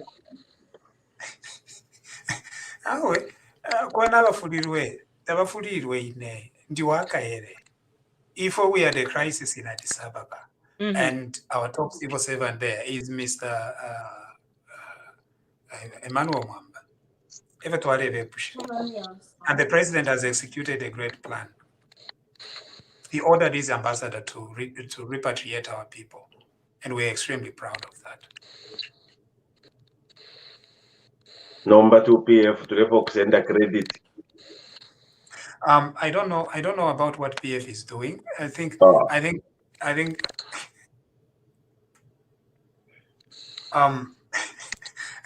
yeah. So there is a lot that we are having to navigate, right, during this time of transition. And we are asking the UPND to govern, haven't we? Because we've seen that most of these positions are still occupied by the PF. Before Tamara, it's or I don't know if it will be another topic, but I want to ask a question on the legality of this person who is trying to claim, giving the the Anti-Corruption Commission an ultimatum of 3 days. If they don't, he wants to sue them for malicious prosecution. Does he have any? Does he have a case? Does he have a cause of action? I don't know why people are panicking. Why would you panic over a letter that a lawyer writes? Right? No, but you know how they are.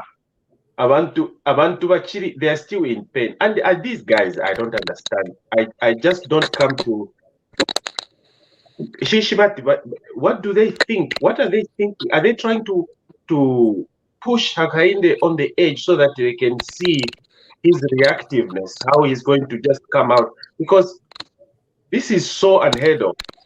Well, in Baliva, there had been cases, Makote, Bali Bachita Favor Bambi, Omanole prosecute Balichita enter, Bafuma, and today, Nabakwatana ka audacity Bachita publicized, but they berengana pa news at Chirufia is giving these chaps ultimatum 3 days. It's a useless letter. He's going to sue them for malicious prosecution and is demanding 50 million. 50 million, not quarter, not even Zim dollar. US. It's a useless letter. Oh, it's just adding salt on the wound. It's a useless letter. Yeah. So it's a letter that is written by a lawyer it's a letter of demand. We call it letters of demand in law. It's a demand letter. I'm surprised that the lawyer has given 3 days. So basically it's a useless letter. It's mockery, but it's a useless letter. I wouldn't even spend time on it. Okay. Well, that's good to hear, because I think it's a lot of people, that letter, because several people, hundreds of people died due to receiving defective medications, HIV medications that they received, and condoms that were not good. And then he comes and actually has the audacity to say what he said. I think it's just like Clever said, adding salt to that already very open wound. So that's not good. Yeah. Now we have Beauty in the platform. Any opportunity to speak? And Bakafwimbi, would you like to go Beauty then Bakafwimbi?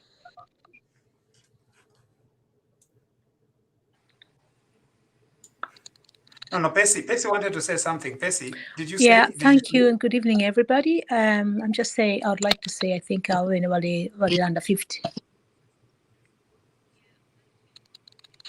Carry on, then Percy can come. You're in 50,000, wali under 50 million. Kuzambia kanshi walikwata kone mpia so folk not washish wa musha traishmona poshmona kashan. But anyway, those are my points. Thank you. Bye-bye. Okay. Percy? I had asked Antonio, but the answer at Chimpera, as usual, I wasn't satisfied. But I did ask him about, about my MMPs, the money they are giving them.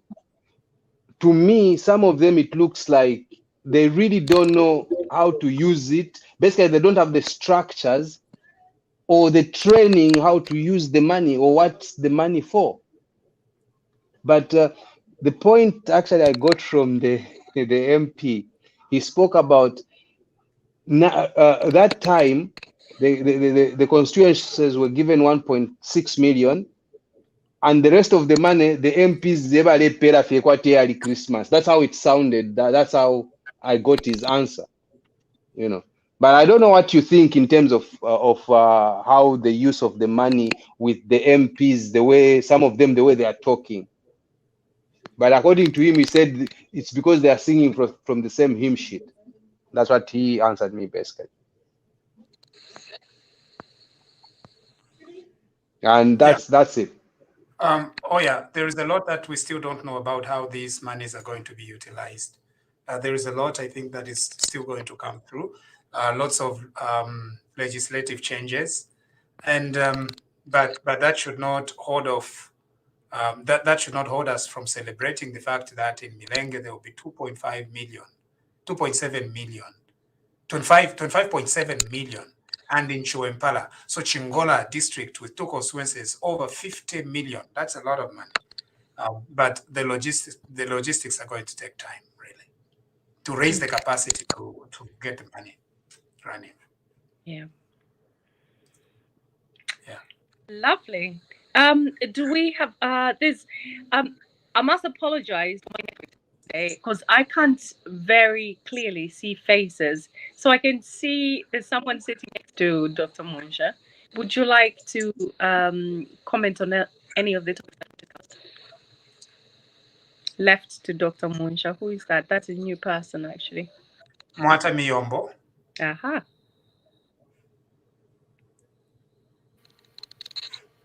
Good evening, Doc. Good evening, Mwata. Is that your Miyombo name? Here. I've joined you for the first time from China. You're welcome. Now, is that your full name, Mwata Miyombo? Yes, that's my full name. That's Mbunda. Okay. Yeah, I wanted to join in, I think, before the Honourable MP was around, but it's fine. I can share. Mulivati, Mwata, Mulivati. Yetu anokwetu Mulivati. As it's 5 a.m. here. Chimene. Chimene. Mulikuli. China. Harbin. It's in China, north of China. Okay. Yeah. Yes. So I wanted to share before the MP left. My concern really is I think we've all celebrated regarding the CDF. But what I wanted to address to the MP was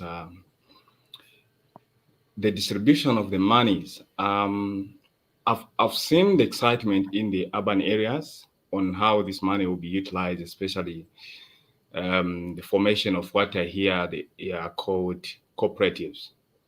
Quite good for urban areas. People can form those cooperatives and acquire the monies, or they apply through the established procedures.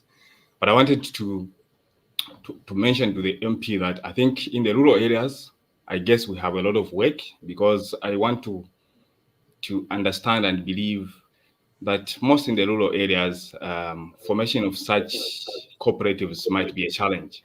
So they really have to put up in place these procedures and frameworks, so that when the monies are released, the citizens will be able to apply for such cooperatives.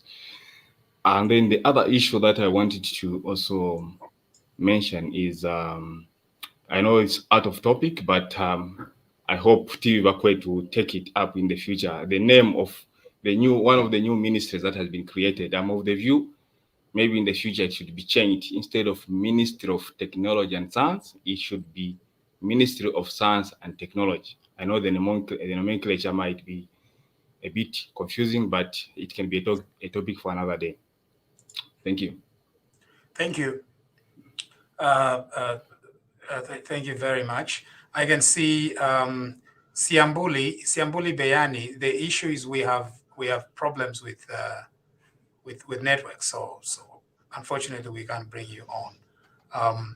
Thank you very much for having joined us today. I hope that we managed to clarify a few things and speak with Honourable Mabeta, who is our resident MP.